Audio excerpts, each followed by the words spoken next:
Hello, everyone. Hope you're having a fantastic day. My name is Kmart, and I want to talk about some basketball.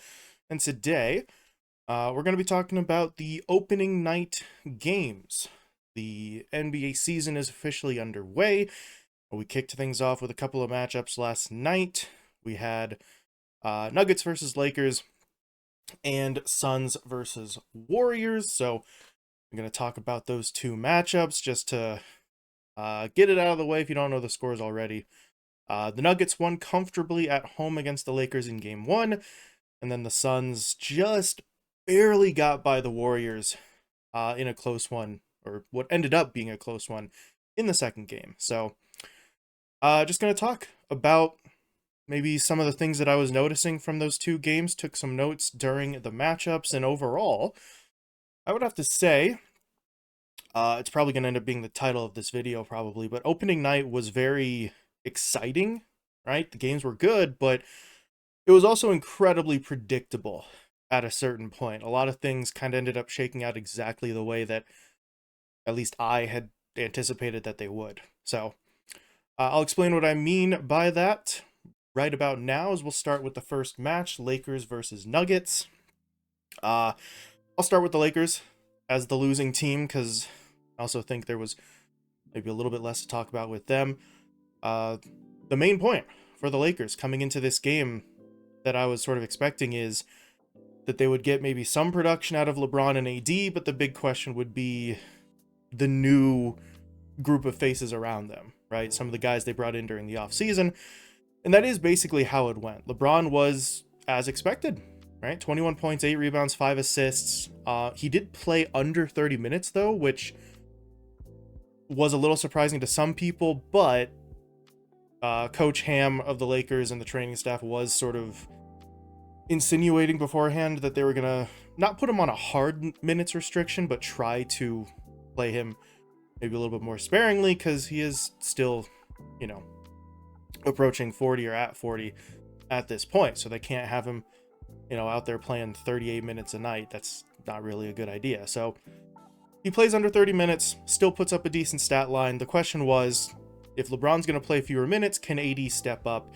Can Anthony Davis be the guy that the Lakers need him to be?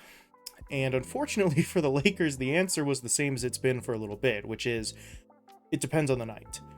And in this case, it depends on the half. AD was good in the first, 17 points in the first half. That was pretty much on par with what Nikola Jokic had on the other side. He had like 19 points at halftime. But Anthony Davis disappeared in the second half. He had 0 points in the entire second half of play. He was still in there for some rebounding and some defensive strength, but offensively, just a complete sort of dud for the Lakers, which then means we have to lean more heavily on the second part of the prediction, which was, can the Lakers get anything out of the guys around LeBron and Anthony Davis? And the answer was kind of, sort of. Some of the guys were pretty good. Austin Reeves and D'Angelo Russell, I think, both put in double figures. Taurean Prince was actually pretty impressive. He scored something like 18 points. He was 4 of 6 from beyond the arc, so he was able to provide a nice boost for them. All three of those players I mentioned, Prince, Reeves, and Russell, played some pretty decent defense as well, or as decent a defense as you can play when you're going up against Jamal Murray and Nikola Jokic. So they were good. The rest of the supporting cast, though, not so much. Guys like Gabe Vincent, guys like Christian Wood, Rui Hachimura you could throw in there as well. They were relatively quiet, didn't really contribute much. So, as I said, predictable for the Lakers. LeBron was good, Anthony Davis was streaky, and the supporting cast was a mixed bag, which is kind of exactly where we were at the end of the last playoff run for the Lakers. So, not bad, but obviously not nearly good enough to beat the Nuggets. So, speaking of the Nuggets, we switch it over to them, and predictable again applies to the Nuggets, right? The first question I had was, is game one of the season too early to put Jokic on triple-double watch? The answer was absolutely not. He got a triple-double in the very first game of the season. 29 points, 13 rebounds, 11 assists. He continues to prove that he is the best player on the floor, no matter what the matchup is, and I mean, if he plays like this, there's absolutely no way they give the MVP to anyone else. I know it's game one, but it was very impressive for Jokic on a night when it really didn't even seem like he was working too hard to get these opportunities. Things were just kind of coming at will for him. Point two, in terms of predictability for the Nuggets, was the three-point shooting. It was something that really came into focus for them last season. They shot 37.5% in the playoffs overall. They shot just over 40% specifically in their Western Conference matchup against the Lakers. And then in this game, they come out and they shoot just over 41%.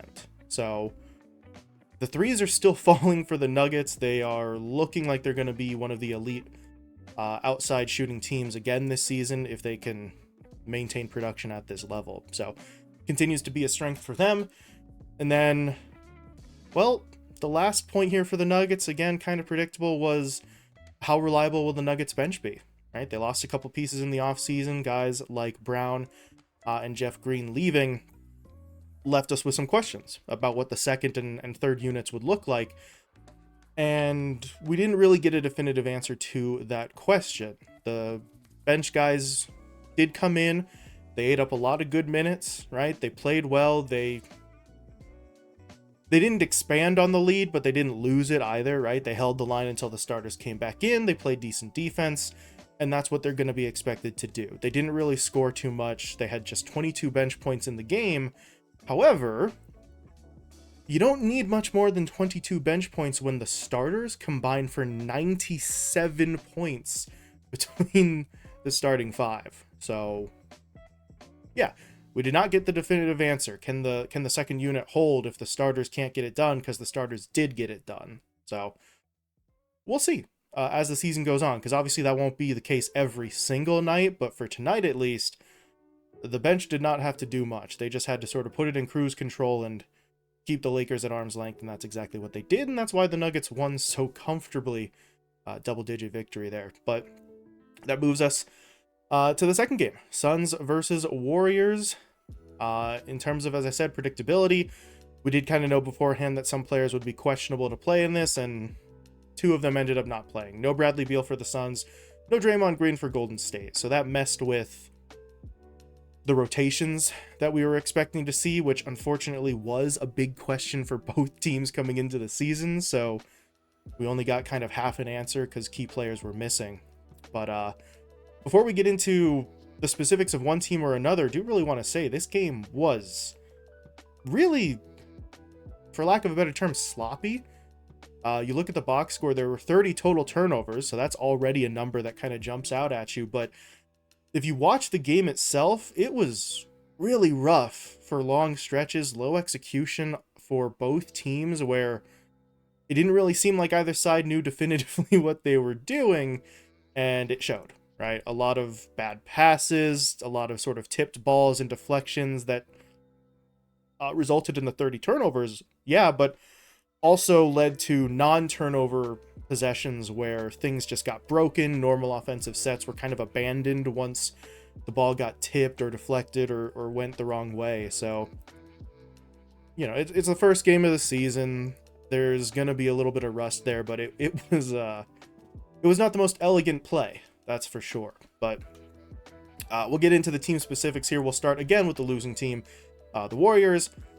And again, back to that point of predictability, right? So the questions for the Warriors, or the expectations for the Warriors, was that the team might struggle, but Steph Curry was still going to be able to carry them through. He certainly did that. You take a look at his stat line, 27 points, 6 rebounds for Steph as well, which it always does amaze me how Curry manages to get rebounds considering his size. I think some of those just come from uncontested rebounds that they give to him because he's running the offense anyway, but still, 6 rebounds, pretty impressive. He shot 40% overall from the field, which is very good as a number by itself, but from beyond the arc, he was just 28.6%, and that led into one of the major problems here for the Warriors. Last season, we sort of talked about it. Curry is still producing, but guys like Klay Thompson, guys like Andrew Wiggins, players like that around Curry were sort of starting to become a little less reliable in terms of that three-point shooting game, which had been a strength for Golden State throughout its sort of building of this dynasty, and they struggled last night. 28.6%, as I said, for Steph. The team as a whole shot 23.3% in that game. So they are shifting maybe away from just the full-on three-point barrage that we've seen in times past, but it's still a major part of the Warriors' game. It struggled a little bit last season, and it did so again tonight. So it is a bit of a concern. But that brings us to the last point here for the Warriors. And it is, again, the same predictable point from last season. You know, Steph's still producing, but he's getting older. Klay's getting older. Draymond's getting older. So you look to the Warriors bench to provide some help, or ideally to provide the next generation of guys who are going to get it done for you. And we did get to see a little bit of that. Not quite enough, obviously, for them to win, but some encouraging showings from the bench. Guys like Moses Moody, Kuminga, and even Dario Saric in there were useful. Very useful, and played good minutes. Kuminga had 12 points, Moody had 11. Saric didn't really score too much, but he did have 7 rebounds and 2 blocks, so he was at least putting in effort in the hustle stats, which for Saric is great. He was hustling, right? As I said, good rebounds, good blocks, playing decent defense, getting up and down the court, but the shooting was kind of rough for Saric in particular. He ended up taking 11 shots in that game, which it's going to sound kind of harsh, but the way the Warriors are currently built, I don't think I want Saric taking double-digit shots under basically any circumstances, but especially not if he's only going to make 3 of those 11 shots. So, you know, those are opportunities that I think should probably be distributed elsewhere here for the Warriors, because he could not hit. Some of them were tough shots, sure, but a lot of those are just kind of ones that you really needed him to hit. So I liked the energy out of Saric, just maybe take a few fewer shots in the game. But overall, some of those guys on the bench were able to provide the spark that the Warriors needed. So that part at least is encouraging. They did not do enough for the Warriors to win, but it wasn't just, you know, Steph and Klay going out there doing all the scoring. It was not Kevin Looney needing to record 20 rebounds by himself. They were getting help from some of the younger guys, and that is going to be monumentally important for the Warriors moving forward. So, at least something to build upon there. Meanwhile, looking to the winning team, the Suns, they did not have Bradley Beal, so we knew they were going to lean on the duo of Devin Booker and Kevin Durant even more, and that duo delivered for the most part. Durant and Booker combined for 50 points here in the game. Again, relatively predictable, right? We knew they were going to be led from the front. It was going to be the star players doing the heavy lifting. The unpredictable part, though, came from the actual breakdown of that 50 combined points. Devin Booker scored 32 of the 50, but he did it in a way that's a little bit different from what we expect to see from him based on last season. He shot just under 62%, and the shots Booker was taking were better. They were smarter, right? They were obviously more efficient. He was attacking the basket, getting into the lane, getting some layups, drawing some fouls. Really maybe trying to beat some of those allegations from last season when everyone just said, oh, he's just, you know, he's a jump shooter. He just takes threes. He settles for outside shots. He was taking some of those shots as well, but he was hitting those. And when you mix up that outside game with the ability to consistently attack the basket like he was, you end up with a performance like this, right? 32 points, 62% shooting, and contributing to his team winning. So hopefully that's a sign of things to come. It was a little bit frustrating how, I don't even want to say passive, but how often Booker was just willing to like chuck up a 3 or a mid-range instead of trying to drive to the basket. And we saw a lot of that last night, and it paid off for him. So that part, going against expectations.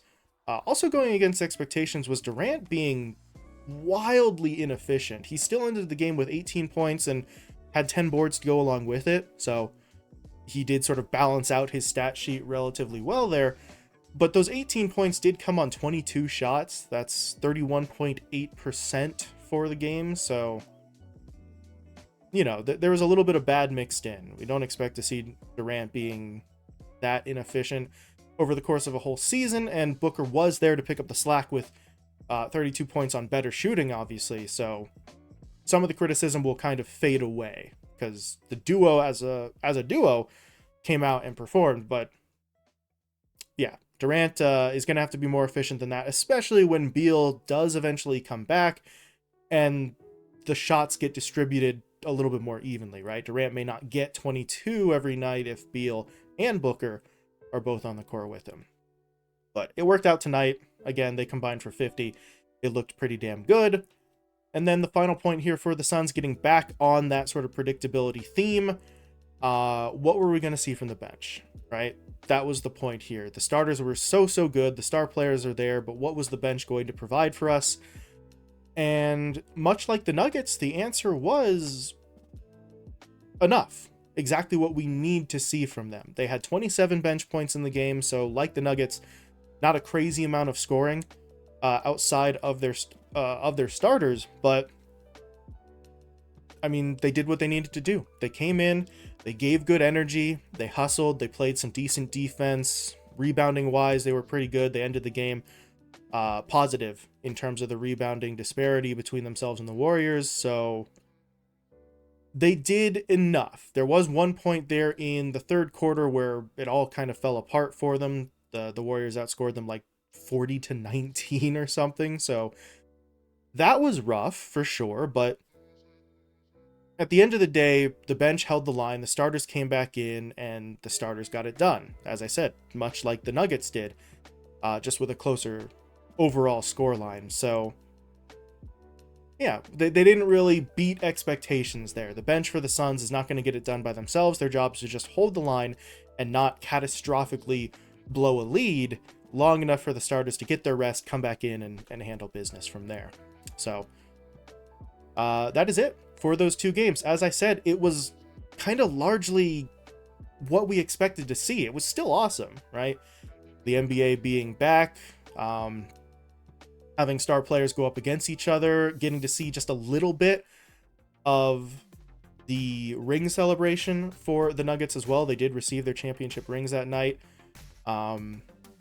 Obviously, I don't think they had full coverage of it on TV, but I live in Colorado, so it was being covered basically for the last like week or so leading up to the game.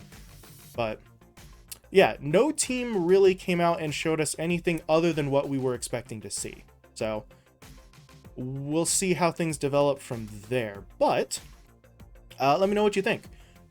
I guess in general about any of these matchups, the Nuggets look pretty good. How likely do you think it is that they contend for back-to-back championships? For the Lakers here, how much of a concern is AD's disappearing act in the second half? Is that something that they need to be more concerned about? What do you think about LeBron playing fewer minutes at this point in his career? For the Suns and the Warriors, well, kind of strange. I guess the biggest question is, how do you think these teams will adjust once some of their star players are back? Once Beal's back for the Suns, once Draymond's playing for Golden State, because that really did impact a lot of the ways that those teams played last night without some of their key guys. But feel free to share your opinions on either of the games or any of the teams. But other than that, thank you all so much for watching, and I will talk to you later.